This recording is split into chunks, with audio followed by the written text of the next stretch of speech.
أشرقت وأنورت. اشرقت وانورت معروف، يبقى مشرفت واشرف. منشنتوني على فيديو لأغنياء. طبعا الوصف مش مال أغنياء، هو شكلها شكل أغنياء، بس هي يعني عادي ما بتكلفش كتير يعني. المهم بنجيب سفنتين دجاج. مش فاهم يعني ايه سفنتين دجاج دي، بس تمام يعني هي اكيد صدر فرخه. طبعا انا دقاهم قبل، انتوا تضلكم دقوهم زي ما الحياه عامله فيكم بالضبط. طبعا هي يا جماعه كانت جايبه سفينه واحده وعملتها مثل القلب، اما انا انسوا هذا مش قلب ابدا. شوف انا قربت للشكل ازاي، مش قوي يعني. بنحط هنا حبتين جبنه وهنا كمان حبتين، حبتين جبنه وهنا كمان حبتين، وبنمعسهم زي هيك. انا بفهم اللي انا شايفه، بنمعسهم زي هيك. تمام. وهلا بنجيب جبنه شيدر وجبنه عاديه. طبعا انتوا متعودين بعمل الوصفه حسب الحاجات اللي عندي، انتوا كمان اعملوا كده. فعندي الاتنين جبنه عاديه، بحط واحده هيك واحده هيك، ده العظيم فن يا نهار. وبعدين بنسكرها زي هيك، وبنحط كمان جبنه وبنمعسها هنا، وبنحط كمان جبنه شيدر. الجبنه الثانيه جبنه مش شيدر، وادي الجبنه التانية.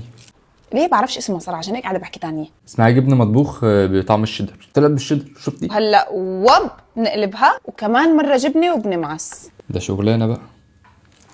مش بحكي لكم اكله اغنياء. حطوا لايك، كلفتني كتير. لازم تحطوا لايك بسرعه، ولا يعني لازم يكون في درجه بونص من الدكتور؟ صرف كتير اهو المره دي. وهلا بنحطها بالبيض، جوني جوني جوني ووب جوني ووب جوني جوني جوني جوني. بعدين بالطحين، بعدين كمان مره بالبيض، وهلا بالبقسماط. هلا هي ما حكت اني احطها بالفريزر، بس انا رح احطها 10 دقائق بالفريزر للاحتياط. انت يعني خايفه لا تتفتح منك ولا حاجه؟ لا لا، انا مش هحطها في الفريزر، هحطها على طول. بسم الله.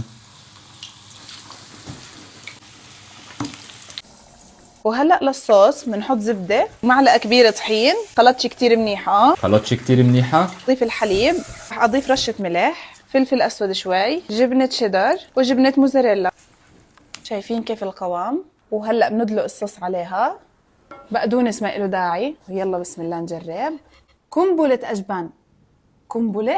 بالمين برضو؟ مش انا فهمتك المره اللي فاتت؟ بسم الله.